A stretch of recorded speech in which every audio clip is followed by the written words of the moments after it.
Percaya bahwa mungkin dalam keadaan kelimpahan sih mudah ya, tapi kalau dalam keadaan mungkin pas-pasan ada lompatan iman. Nah itu gimana Aileen bisa sampai memberinya tuh sesuatu yang berbeda sekali.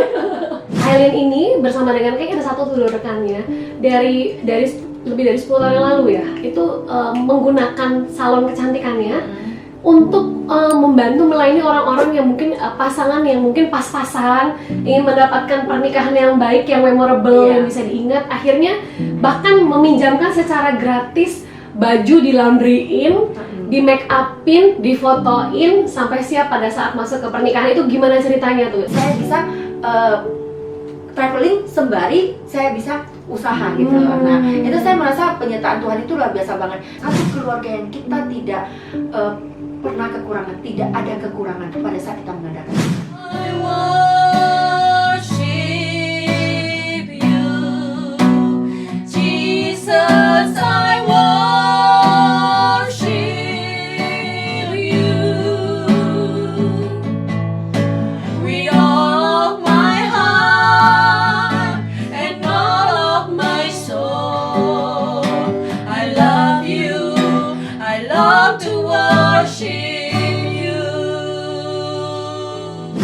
Begitu bahagianya Asmarani boleh kembali lagi bersama dengan sahabat terkasih, dengan sesi yang baru, tempat yang baru pula. Dan saya percaya seperti dikatakan dalam firman Tuhan bahwa setiap dari kita akan bergerak dari satu kemuliaan sampai kemuliaan yang lain. Di dalam Bika atau Bicara Kasih ini, seperti biasa tidak akan sendiri, tapi Rani akan bersama dengan seseorang wanita inspirasional luar biasa. Bagaimana ucapan syukur sungguh mengubahkan hidupnya. Dia adalah seorang beautypreneur, dia adalah seorang ibu dari 3 anak, seorang istri yang luar biasa, dan yang terlebih lagi dia juga adalah seorang yang sangat mau melayani sesama di dalam hidupnya di bumi ini. Tak usah berlama-lama, izinkanlah saya mengajak kepada seluruh sahabat terkasih bersama dengan Aileen. Halo Aileen. Halo Rani. Ini saya harusnya ngomong udah kakak soalnya wajahnya aja begini, tapi Nggak apa-apa, panggil Aileen aja. Aileen aja ya. Iya. Setuju. Saya pertama kali kenal sekitar 2 tahun yang lalu ya, Benar. setelah host. Dan waktu itu juga setelah dari satu hotel, Aileen langsung bilang, ayo ke rumah saya, kita makan siang. Lalu saya dilayani di salonnya sampai overwhelmed. Akhirnya saya besoknya langsung perform lagi dalam keadaan sangat baik. Nah, mungkin yang lebih cocok untuk memperkenalkan bukan Rani, so please Aileen, take your time. Oke, saya itu seorang beauty planner dan ibu dari 3 anak seperti yang Rani ngomong barusan. Lalu saya juga seorang pengusaha ya, seorang beautician, beauty consultant juga ya. Lalu seorang istri, seorang mama, dan seorang anak buat mama saya, karena kebetulan mama saya itu orangnya lumayan manja gitu. Jadi otomatis kalau wanita itu istilahnya double job ya, kayak kita sering lihat karikatur itu, wow, di kanan kiri kanan itu ya. Ya seperti itulah seorang wanita, tapi selalu bersyukur karena Tuhan itu baik. Tuhan yang memberikan segalanya untuk kita dan Dia percaya kita sanggup menanggungnya gitu. Nah lalu seperti yang tadi Rani ngomong, perjumpaan kita ini memang luar biasa. Dan waktu Rani ketemu itu, Rani itu benar-benar capek banget karena dia baru dari luar kota langsung nge-host 3 hari lagi, langsung training lagi malam, bener. Dan after itu waktu kita mau check out hotel itu, saya langsung mikir pingin banget kasih Rani sesuatu yang relax gitu. Jadi saya ajak ke klinik saya sekalian juga perawatan, sekalian saya jamu dia makan siang. Nah itulah awal dari persahabatan kita. Dari seseorang yang tidak kenal, karena menurut saya itu dia itu capek banget, luar biasa gitu. Tapi saya belajar bahwa memang betul sekali. Amsal berkata bahwa hospitality itu open up the gates of relationship di dalam New Living Translation. Dan saya belajar bahwa itu pun yang sudah dilakukan oleh Aileen dan keluarga. Saya harus bilang bahwa love that sincere itu benar-benar ada. Saya harus akui, dan sama seperti Bapa di surga juga senang untuk memberi dan mengasihi. Itu natural, yang itu pula yang Tuhan juga inginkan ada dalam hidup kita. Dan saya juga banyak belajar bukan hanya dari 1-2 orang, tapi orang-orang yang mungkin tidak terlihat. Saya harus bilang faceless generation, tapi kasih Tuhan itu nyata sekali. Salah satu thank you banget untuk Aileen. Dan saya pengen tahu bagaimana sih Aileen kok bisa punya apa ya? Saya harus bilang even mengasihi, memberi itu ada ototnya. Iya, benar. Percaya bahwa mungkin dalam keadaan kelimpahan sih mudah ya, tapi kalau dalam keadaan mungkin pas-pasan ada lompatan iman. Nah itu gimana Aileen bisa sampai memberinya tuh sesuatu yang berbeda sekali. Iya, mungkin apa ya? Ada satu kasih untuk pada saat memberi itu kayaknya ada satu ucapan syukur yang luar biasa. Saya ada satu teman, kebetulan memang meja makan kita itu panjang gitu ya. Rani udah tahu ya. Kalau biasanya orang mungkin setengah aja, karena rumah saya itu kita cuma berlima, dan anak saya di luar negeri 2. Itu boleh dikatakan kita cuma bertiga makan. Jadi setiap hari kalau di meja makan kita makan di sudutnya doang gitu. Nah, ada satu teman saya mengatakan, meja makan itu bukan karena besarnya, karena mewahnya, karena mahalnya, tapi justru siapa yang mau duduk dengan kita di meja makan itu makan bersama. Dan puji Tuhan, saya senang banget setiap saya bisa menjamu teman-teman. Ada satu teman saya juga yang sampai waktu saya jamu dia merasa saya MS banget. Dia merasa, Aileen, kalau aku itu orangnya nggak bisa seperti kamu, aku merasa itu merepotkan banget gitu. Tapi menurut saya itu satu kebahagiaan yang luar biasa pada saat saya bisa menjamu seseorang, apalagi kalau orangnya lagi capek banget gitu, apalagi orangnya itu memang lagi butuh dibantu, dijaga, di care gitu. Nah, sana saya ada satu teman sekolah, dan kebetulan dia di Jakarta kerjanya, orang tuanya di Medan, dan dia sendiri ngekos. Jadi setiap 1 minggu itu dia ke tempat saya, 1-2 tahun terakhir yang sebelumnya itu. Nah, jadi dia selalu ngomong ke mamanya, "Ma, aku kayak pulang ke rumah perempuan gitu istilahnya, pulang ke rumah mama." Karena dia satu hari Senin sampai Jumat itu dia akan di kosnya, lalu Sabtu Minggu itu dia akan di rumah saya, sehingga dia makan dan apa yang dia perlukan disiapin Mbak untuk bawa kembali ke kos itu. Jadi dia merasa seperti punya rumah. Dan waktu itu mungkin pertolongan yang simpel saja ya, dia bawa mungkin sedikit makanan atau cuma tempat tidur buat dia, tapi yang dia rasakan itu dia merasakan benar-benar ada yang merangkul, ada yang menjaga, ada yang meng-care dia.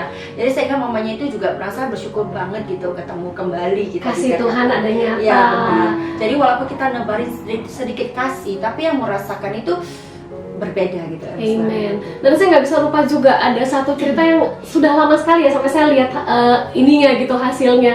Beliau Aileen ini bersama dengan kayaknya ada satu rekannya dari lebih dari 10 tahun yang lalu ya, itu menggunakan salon kecantikannya untuk membantu melayani orang-orang yang mungkin pasangan yang mungkin pas-pasan ingin mendapatkan pernikahan yang baik, yang memorable, yang bisa diingat. Akhirnya bahkan meminjamkan secara gratis baju, di laundryin, di make upin, difotoin sampai siap pada saat masuk ke pernikahan. Itu gimana ceritanya tuh?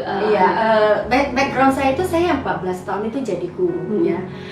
Mungkin dan dari kecil itu kita dari keluarga yang tidak mampu ya. Tapi saya punya mama yang luar biasa yang tidak pernah membiarkan kita kelaparan. Ya. Jadi walaupun kadang-kadang kita makan nasi putih dengan kecap dengan minyak aja, tapi adukan mama itu terasa enak banget gitu. Jadi mama saya itu mama yang luar biasa. Dia tidak membiarkan 4 anaknya itu kelaparan, dan kita itu semua berpendidikan. Tidak ada satu anak yang sampai putus sekolah atau gimana gitu. Dan karena itu yang saya alami itu waktu masa kecil saya merasa kekurangan. Bahkan pada saat kayak kita nggak punya mobil untuk keluar gitu, tiba-tiba ada emergency, kita merasa waduh kita nggak punya kaki, dan kita harus kita rasain dah semua yang susah gitu pada saat hujan di mana, apa yang kita alami. Dan itu membuat bersaudara kita itu kita harus berjuang, kita harus bangkit, kita harus memberi satu kehidupan yang baik untuk orang tua kita. Nah, itu yang kita jalani. Jadi dari dulu itu ya boleh dikatakan ya, kalau misalnya masalah TV ya, kita ngomong aja hal-hal kecil ya, mungkin TV itu sesuatu yang barang mewah ya. Jadi waktu itu mama ada beli TV murah gitu ya, TV yang second gitu ya, dan luar biasanya TV ini seringkali kehilangan suaranya. Jadi kalau kita lagi pingin nonton serial, dulu kan masih TVRI ya, nggak ada film-film lain lagi TVRI itu. Jadi malam Sabtu itu ada film 2 jam ya gitu. Jadi setiap kali kita mau nonton apa Safari, dulu kalau mau lihat lagu-lagu kan lewat Safari gitu kan. Nah, jadi kita ketok di belakang TV-nya, tak sampai tak bunyi gitu kan. Wow, udah bunyi gitu. Jadi emes banget. Dan juga masalah kulkas ya. Mungkin sekarang ini kulkas itu kebutuhan, tapi dulu waktu hidup kita itu kita merasa itu barang mewah. Jadi begitu mama beli kulkas 1 pintu aja, waduh mama potong itu nanas dimasukin kulkasnya, kita nggak kayak nungguin nanasnya itu dingin, kayaknya pengen makan sesuatu yang beda gitu. Jadi kita ngerasakan bagaimana ngerasakan hidup yang susah gitu. Nah, pada saat saya mulai jadi guru 14 tahun, setelah itu saya merasa saya pingin punya mimpi saya tuh banyak banget gitu. Apa aja ada gitu. Kayaknya ngelihat ini saya pingin gitu. Tapi waktu itu ngerasa kamu udah sanggup hidup, udah jalani itu udah lumayan, udah oke. Sampai waktu saya jadi guru, saya ngerasa itu teman-teman saya itu pada keluar negeri ya, ke Hong Kong itu, kalau dulu ke Hong Kong itu udah wow banget gitu ya. Jadi waktu itu saya merasa aku nggak sanggup deh, bisa ke Penang aja. Dari dulu saya itu orang Medan, jadi dari Medan ke Penang itu kan deket banget dan murah. Kita tuh naik kapal apa aja udah murah banget. Nah itu aja kita udah bersyukur banget gitu. Jangan mimpi deh. Tapi benar kata Tuhan, jangan pernah takut untuk bermimpi. Pada saat Tuhan memberkati engkau, sampai sekarang benar-benar saya udah jalani semua benua kecuali benua Afrika. Nah puji Tuhan banget, itu sesuatu yang benar-benar luar biasa. Bukan Hong Kong yang saya jalani, tapi semua. Bahkan ke Hong Kong itu kayak untuk belanja itu karena sampai bosan gitu istilahnya, kayak merasa sesuatu yang udah nggak ada apa-apanya gitu. Tapi itulah Tuhan kita tuh luar biasa banget. Pada saat Dia memberi di luar dari akal pikiran kita. Nah setelah itu 14 tahun ngajar, saya merasa mimpi saya itu nggak akan mungkin terkabul. Saya dengan best friend saya boleh dikatakan udah seperti saudara sendiri. Kita mulai membuka usaha di bidang kecantikan. Karena dari dulu itu saya memang orangnya suka banget melihat seseorang itu jadi cantik gitu. Jadi kayaknya tau lah kalau orang dengan kantong pas-pasan dia nggak bisa dandan, kita ngerti. Kayak merasa ya makan aja aku udah cukup, udah bisa, udah syukur. Gimana aku beli peralatan dandan gitu, bagaimana aku menjaga badan. Tapi wanita itu tidak lari dari kecantikan. Ya, jadi maksudnya untuk cantik itu nggak harus mahal, nggak harus menghabiskan banyak uang gitu. Nah jadi terakhirnya kita buka usaha untuk menyewakan gaun pesta dulu sebelum kita masuk ke kecantikan. Nah waktu itu ya feedback dari customer lumayan, karena di Medan itu waktu itu baru-baru buka, itu jarang banget orang yang menyewakan spesial baju pesta. Atau baju pesta kita masih baru-baru dan murah, jadi setiap orang datang tuh merasa wah bersyukur banget ya. Lalu setelah itu berjalannya waktu kita berkembang ke kecantikan, ke pengantin dulu, ke pengantin. Lalu waktu pengantin itu benar kita kasih harga-harga yang lumayan menekan. Jadi harga yang menekan sehingga setiap customer itu bisa menikmati pakai pernikahan yang mewah tapi dengan harga yang terbudget gitu. Dan setelah itu sampai sekarang kita masih di Medan masih ada menyewakan, cuma kita sekarang terbatas untuk orang-orang yang tidak mampu, yang cuma pingin pre-wedding. Saya nggak bisa lupa, Cece melakukannya dengan penuh sukacita dan saya suka ucapan syukur. Kalau kata firman Tuhan, mengucap syukurlah dalam segala hal, karena sebab itulah yang Tuhan inginkan di dalam Kristus dalam kamu. Yes, dan aku melihat juga dalam Cece, dan gimana bisa sampai ucapan syukur tuh mengubah Cece yang dulu mungkin as a teacher, sekarang malah jadi entrepreneur. Mungkin tadi belum dijelaskan sama Aileen bahwa sebetulnya kalau pergi ke luar negeri itu malah ada usaha import barang ya sebetulnya ya. Iya. Saya itu orangnya otomatis karena mengejar mimpi, otomatis saya merasa berkat Tuhan pada saat Tuhan buka jalan. Apapun di depan kita itu kita harus ambil. Jadi otomatis mungkin kalau lagi di Jakarta atau di Medan, saya itu kayak istilahnya kayak seorang bos ya. Mungkin seorang bos karena pemilik owner, jadi otomatis masih punya banyak pekerja yang membantu. Tapi selain itu saya juga ada PO-PO-an, setiap just tip, dan bahkan mengirim barang keluar gitu. Nah pada saat itu saya benar-benar kerja sendiri. Jadi otomatis di luar itu saya seperti saya sering nyebutin ke teman saya itu saya tuh kuli shopping gitu. Karena apa? Selain saya orangnya suka shopping, suka ngeliat sesuatu, itu saya merasa emes banget saya bisa traveling sembari saya bisa usaha gitu. Nah itu saya merasa penyertaan Tuhan itu luar biasa banget. Dan kadang-kadang orang-orang nanya, gimana sih lu bisa bawa belanjaan, gimana sih kamu bisa bawa itu semua karena Tuhan. Kemuliaan semua kembali kepada Tuhan. Jadi selalu saya ngomong ke teman-teman, kalau misalnya teman-teman nanya, saya bilang satu aja cara saya cuma berdoa. Saya cuma minta penyertaan Tuhan. Betul. Dan juga di masa pandemi ini apa yang terjadi dengan Aileen? Saya dengar banyak hal terjadi, harus di rumah mau nggak mau, dan saya percaya malah saya dengar ada proses di mana malah mencari Tuhan, malah Tuhan menyatakan banyak hal. Bahkan 2 tahun lalu saya ingat banget ya, kita ketemu waktu itu lagi cari tanah. Saya ingat banget waktu itu lagi cari tanah, sampai saya ikut bantu di daerah selatan. Malah saya dengar pandemi malah beli. Wow. Nah itu puji Tuhan banget ya, Rani juga tahu ya, karena waktu itu memang lagi cari tanah karena untuk pengembangan usaha. Jadi menurut saya tempat saya ini udah nggak mencukupkan, so saya pingin buka lagi untuk kembang dan juga untuk rumah yang lebih bagus. Karena mimpi saya untuk rumah masa depan tuh sampai sekarang saya belum tercapai gitu misalnya. Dan next ini Tuhan sudah kasih jalan, Tuhan sudah bukakan dan Tuhan sudah sediakan. Itu luar biasa banget. Nah jadi sebelum saya mulai dari bagaimana cari tanah itu memang saya udah dapat gitu. Dan mulai dari masa pandemi itu awal-awal, saya percaya setiap dari kita itu mungkin banyak, sebagian mungkin dari 10 orang, 8 orang mengalami stres ya untuk masa pandemi ini. Bahkan bisa jadi 10 orang yang mengalami stres. Nah itu yang saya alami juga. Bukan berarti anak Tuhan itu sepower sekuat apa itu dia nggak bisa stres, benar. Tapi kembali lagi, kita jangan lupa kembali bersyukur. Amin. Nah pada saat, karena manusia kita itu pasti kadang-kadang kita bisa lemah, kedagingan itu bisa menguasai kita. Tapi ingat kembali lagi, cari Tuhan. Seperti di Matius 6 ayat 33, carilah dahulu kerajaan Allah dan kebenarannya, maka semuanya akan semuanya ditambahkan kepadamu. Yes. Jadi itu benar-benar ayat itu saya pegang terus. Jadi saya merasa Tuhan pada saat masa pandemi itu, awal-awal masuk bulan 3, awal masa pandemi itu, teman-teman itu sehingga sebut saya itu kayak burung, karena saya itu nggak pernah diem. Teman-teman kadang tanya, dia lagi di mana Jakarta, dia lagi di mana Jepang, dia lagi di mana di US, dia lagi di mana di Hong Kong. Jadi seringkali mereka bertanya, kamu tuh kayak burung ya. Begitu ditanya, posisinya beda-beda terus. Dan bisa jadi saya di Jakarta itu kadang cuma 6 hari. Dan sampai teman saya ngomong, Ci, udah deh rumah kamu yang di Jakarta dijual aja. Bagusnya kamu ngekos atau kamu nyewa apartemen daripada rumah kamu yang tinggal cuma pembantu gitu istilahnya. Tapi itu luar biasa banget pada saat masa pandemi itu. Awal-awal saya stres. Sampai berat badan saya itu turun 5 kilo. Wah, udah kayaknya turun berat badan itu seneng gitu ya. Karena merasa mati-matian nggak bisa, karena mulutnya nggak bisa dijaga, makan terus gitu. Tapi waktu merasa stres banget tuh, duduk salah, tidur salah, nonton salah, waduh, kayaknya nggak tahu harus lakuin apa-apa. Tapi luar biasanya, pada saat gereja saya lagi ada pergerakan, kita lagi ada di Sanggup Saya, kita adakan olahraga rohani, kita baca firman, kita mesbah doa tiap malam. Sampai saya mesbah doa 7 hari dalam seminggu.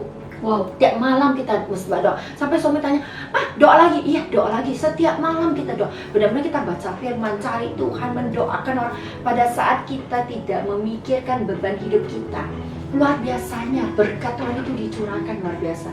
Kenapa? Saya itu seorang yang just tip. Pada saat saya nggak bisa keluar negeri, itu benar-benar rezeki saya kayak ditutup. Seakan-akan kalau kasat manusia itu memikirkan, wow, rezekinya dipotong, ditutup. Lalu klinik saya sudah PSBB semua, nggak boleh ada yang datang. Usaha saya tutup total. Usaha saya itu tutup total. Tapi luar biasanya itu benar. Pada saat saya cari Tuhan, saya merasa, Tuhan, rekening saya kok nggak berkurang ya? Tuhan, kok malah bertambah? Produk-produk stok-stok saya itu terjual. Terjual satu persatu. Bahkan orang cari lagi produknya gitu. Saya merasa Tuhan luar biasa banget. Rekening saya itu nggak berkurang. Dan seperti yang tadi Rani ngomong, benar 2 tahun lalu tuh saya cari tanah dan saya ingin pengembangan. Tapi begitu minta Rani cariin deh. Rani sampai cariin Jakarta Selatan, ada di Jakarta Barat. Kita ngelihat gitu, aduh, kayak ngeliat kantong itu, kata suami, udah deh mah, beli aja. Entar kita nabung lagi, baru buat bangun. Loh, kalau udah beli, lihat tanahnya tuh mata bengkalai gitu nggak dibangun, kayaknya miris deh rasanya. Jadinya kayak udah deh mah, nabung lagi deh. Jadi kayak maju mundur. Dan luar biasanya, benar-benar tahun lalu pandemik, saya sudah beli tanah di bulan 8. Jadi saya udah beli tanah waktu masa-masa pandemi, tiap mall kan tutup.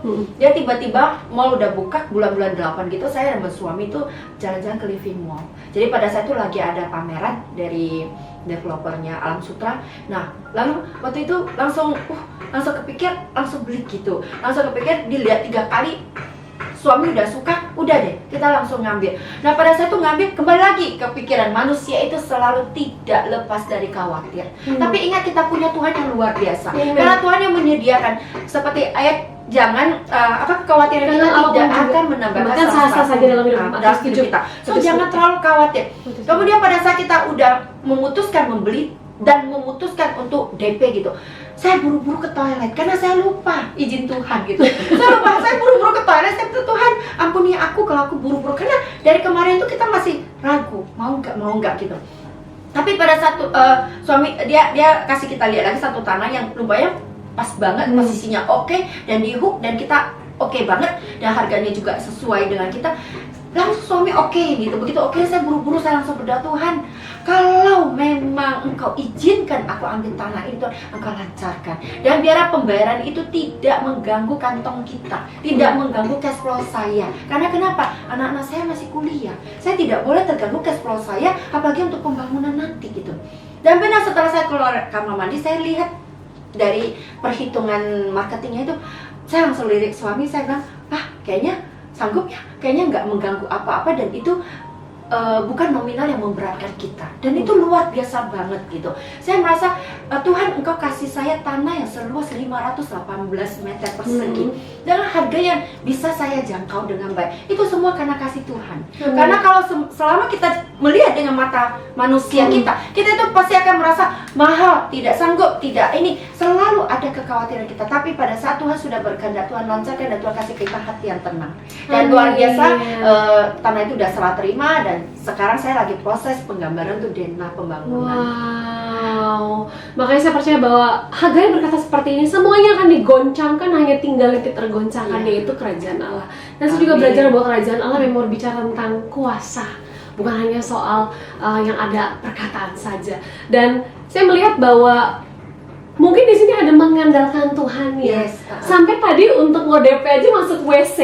Buat saya pribadi bukan masalah masuk WC-nya, tapi masalah Tuhan, Engkau Allahku, Engkau Allah aku sering bilang the sovereign God, Allah yang bertahta. So aku percaya bahwa bahkan hal ini pun Engkau yang turut campur, turut kerja dalam segala sesuatu. Iya, benar. Nah, itu bagaimana bisa mengandalkan Tuhan yang seperti itu, sampai apa ya, even untuk soal DP aja, ini punyamu Tuhan, ini cash flow bukan punyaku, ini punyamu Tuhan. Karena aku percaya apapun yang ada di saya itu semua milik Tuhan. Saya mulai dari nol, dari seseorang yang tidak punya apa-apa, dari keluarga yang tidak punya apa-apa, dari keluarga yang orang tua yang tidak bisa membackup kita apa-apa, kita bangkit dari nol. Dan saya percaya itu semua kasih Tuhan, dan apa yang ada pada saya itu bukan milik saya, karena Tuhan titipkan untuk saya. Kenapa saya harus berbagi? Dan itulah yang selalu saya ajarkan ke anak saya juga. Kenapa kita harus berbagi? Karena apa yang ada pada kita itu semua punya Tuhan. Tuhan yang titipkan ke kita. Nah, lalu di Matius 6 ayat 33, tetapi carilah kerajaan Allah terlebih dahulu, maka semuanya itu akan ditambahkan kepadamu. Cari Dia terlebih dahulu. Apapun masalah kita, apapun keputusan mau kita ambil, cari Dia terlebih dahulu. Mungkin hal-hal kecil aja, kita udah tahu, kita punya budget gitu, tapi percaya, cari Tuhan dulu. Doa Tuhan, minta jawaban Tuhan, aku hari ini mau sign, bila Engkau izinkan. Sekarang bukan kehendak kita yang terjadi, kehendak Tuhan yang terjadi. Mintalah kehendak Tuhan yang terjadi, jadi cari Tuhan dulu. Kalau memang Engkau izinkan, semua Engkau lancarkan. Dan luar biasanya, pada saat saya KPR, karena saya ambil DP, saya KPR 5 tahun supaya tidak memberatkan. Dan waktu KPR itu ya kita ngambil BCA ya, tahu BCA sekarang itu ya lumayan ada ya, tapi bunganya itu yang paling bagus memang. Dan luar biasanya pada saat mereka meminta data ke saya itu, pada saat itu saya lagi hektik banget, kerjaan lagi banyak, jadi otomatis saya lagi moodnya lagi nggak bagus. Saya sempat jawab, Pak, kok resek banget Pak? Ya udah deh Pak, kalau memang nggak bisa mau minta banyak banget surat-surat itu, saya cash aja deh. Saya udah ngomong ke suami, Pak udah deh di cash aja semua, jangan dikredit lagi, karena aku bingung kalau mereka minta surat-surat ini, sampai minta bank-bank saya dari yang lain, sampai merchant-merchant saya juga minta itu. Tapi puji Tuhan banget, benar, sampai orang yang BCA itu kaget lah. Ya udah Bu, kita minta yang transaksi yang di merchant aja, yang di link saja, katakan saya punya planning di link SIT House. Nah, punya itu aja saya kirimin, lalu dia itu nggak ada kabar lagi. Saya pikir udah itu 2 hari itu saya mikir itu, saya ngomong ke suami, udah deh Pak, kita bayar cash saja ya, saya nggak punya waktu untuk urusan lengkapi berkas-berkas itu. Luar biasanya 2 hari setelah itu saya udah ngomong ke suami, dan suami udah iya kan kita bayar cash. Nggak sadar itu saya ngecek email saya. Waktu saya ngomong ke saya itu jam 7 malam, 2 hari after dari analis KPRB saya minta ke saya. Rupanya di jam 5 sore saya sudah terima email dari KPRBCA, saya udah disetujui gitu. Saya merasa Tuhan luar biasa banget. Benar-benar pada saat Engkau berkehendak, Engkau lancarkan. Bahkan pada saat saya ketus ke pihak analis, BCA juga langsung approve gitu istilahnya. Dan kebetulan teman doa saya satu juga lagi approve gitu, approve KPR rumah. Saya bilang, yakini, percaya pada saat Tuhan Engkau izinkan, Tuhan izinkan kau membeli rumah ini, Tuhan akan lancarkan semua. Dan puji Tuhan, satu demi satu teman doa saya itu dilancarkan semua. Dan cari Tuhan terlebih dahulu, apapun itu. Kadang hal kecil apapun, cari Tuhan dulu, maka Tuhan akan lancarkan semua. Amen. Saya percaya bahwa di bumi ini adalah latihan kita untuk kekekalan. Saya juga percaya bahwa pada dasarnya saat kita di bumi ini ada otot-otot iman, otot-otot kasih, otot-otot melayani, otot-otot untuk percaya, otot untuk trust, bukan lagi believe. Itu ada supaya pada saat nanti kita masuk dalam kekekalan, kita sudah terbiasa untuk hal-hal semuanya itu. Dan saya percaya bahwa ucapan syukurlah merupakan suatu kekuatan yang membawa kita dari satu kemuliaan ke kemuliaan yang lain. Saya jadi ingat karena namanya Aileen, saya jadi ingat kesetiaan. Amsal berkata seperti ini, kalungkanlah kesetiaan pada loh hatimu, kata Amsal 3. Dan saya percaya juga berbicara buat kita. Amsal berkata bahwa banyak orang menyebut diri baik hati, tetapi orang yang setia siapakah menemukannya? Bukan hanya setia bagi orang, tapi yang paling penting setia di hadapan Tuhan. Amin, benar. Dengan natural Allah yang ingin memberi kepada kita semua dan ingin mengasihi, saya percaya bahwa setiap dari kita merupakan perpanjangan tangan. Amin. Bukan hanya hari ini, tapi juga untuk nantinya. Saya percaya ada satu lagu lagi, mungkin ada ini nggak, ada pesan terakhir kah dari Aileen yang mau dibagikan kepada sahabat terkasih yang bisa dibagikan kepada kita semua? Ada kekuatan di dalam mengucap syukur. Pada saat kita selalu mengucap syukur, kekuatan dari dalam kita, dari Tuhan itu yang membangkitkan kita, yang menguatkan kita. Ada banyak orang yang sudah diberkati tapi masih mengeluh. Tapi ada orang yang selalu bersyukur bahkan di saat ada masalah. Nah, satu yang mau saya sharing, saya sampai ngomong ke anak saya di US itu, kebetulan dia positif COVID ya, sudah 2 minggu lalu. Nah, saya cerita ke teman itu, anak saya positif COVID, tapi saya bersyukur. Teman saya langsung belalakin mata, bersyukur gitu kan, bersyukur, why gitu. Lalu saya cerita gini, ya sebagai mama, saya tidak lepas dari khawatir. Namanya kita masih manusia, kita tetap khawatir. Saya khawatir dengan anak saya, gimana ya kondisinya pada saat, karena dia kenanya dari roommate-nya. Kemudian roommate-nya udah 2 hari demam, lalu tidak dikarantina gitu. Akhirnya dia ngomong, mama kayaknya roommate saya kena gitu. Udah, saya mau harus laporin untuk minta dia dikarantina, jangan sampai nanti nyebarin. Pada saat itu dia udah mulai demam. Saya masih menguatkan dia, jangan khawatir. Mungkin kamu terlalu khawatir, kamu demam. Jangan khawatir, ayo mengucap syukur terus. Dan luar biasanya pada saat roommate-nya udah dikarantina, dia itu memang demam tapi nggak sampai 1 hari ya, cuma semalam itu sampai suhunya 39. Besoknya dia udah lebih oke. 3 hari kemudian penciumannya terganggu. 2 harian, waktu penciumannya terganggu, saya udah minta, ayo minta karantina diri, minta diisolasi supaya kamu jangan nyebarin ke orang lain sampai tunggu hasil tes. Dan puji Tuhannya Senin 2 minggu yang lalu itu dia dinyatakan positif. Nah, pada saat dia menjalani proses itu, kita berdoa. Saya minta teman-teman saya berdoa, selalu berdoa, kita video call berdoa, mendoakan anak saya. Kenapa hasilnya masih positif? Apakah saya mengeluh? Tidak. Saya merasa Tuhan, walaupun dia positif, tapi luar biasanya anak saya itu cuma demam tidak sampai seharian. Anak saya pernapasannya terganggu cuma 2 harian, sedangkan orang lain temennya yang positif di sana demam itu sampai semingguan. Pernapasan mereka tuh terganggu 14 hari sampai ada yang nggak bisa makan, sedangkan anak saya itu menikmati makanannya masih dengan enak gitu. Dan bersyukurnya saat dia positif, dia cuma batuk yang luar biasa ya, batuk-batuk biasa gitu. Kebetulan dia ada mimi sedang. Menurut saya itu adalah seperti pembawaan dari flu. Biasanya kalau kita flu, kita akan terganggu sedikit pernapasan.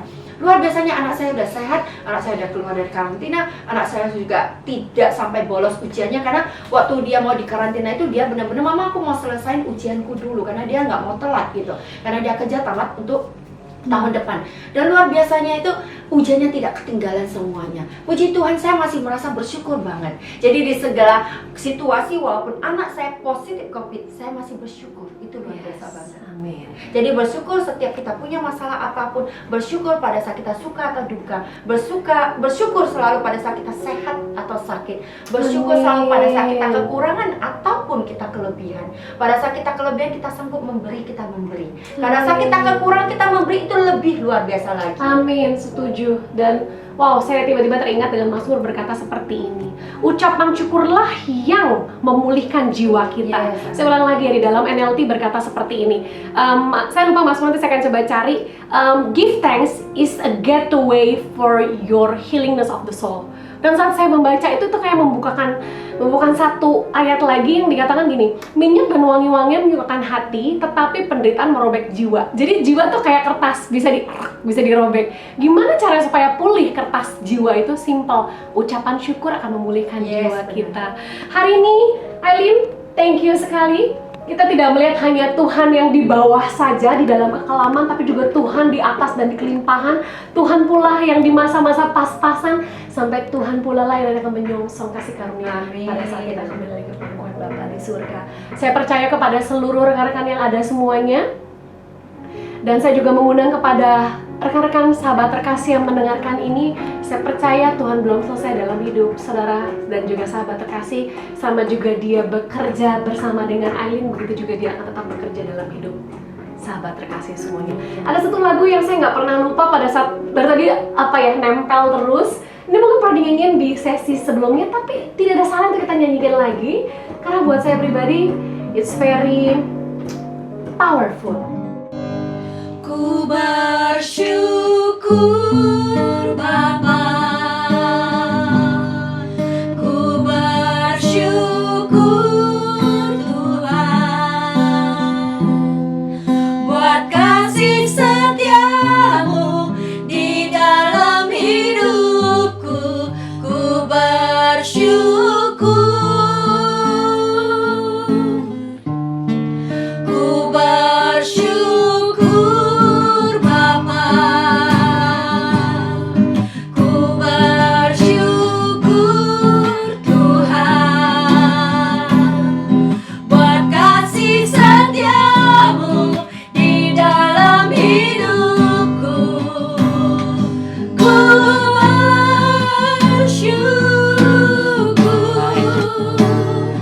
Bapa, ku bersyukur Bapa, ku bersyukur Tuhan, buat kasih setiamu di dalam hidupku. Ku bersyukur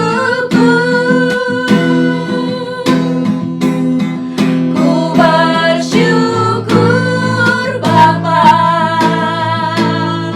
ku bersyukur Tuhan, buat kasih setiamu di dalam hidupku. Ku bersyukur Bapa.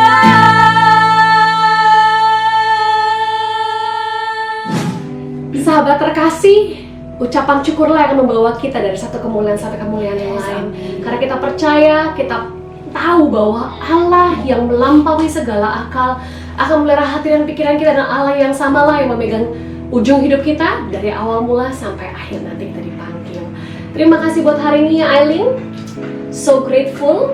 Dan gimana sekarang, apakah keadaan Aileen dan keluarga dan anak-anak gimana setelah keadaan pandemi ini on the way Ya, selesai? saat pandemik ini benar-benar ya kita merasa itu dalam penyertaan Tuhan. Sampai anak saya itu merasa dia sempat ngomong waktu kita masih berdoa bareng, dia bilang gini, Mama, aku merasa bersyukur banget. Kenapa?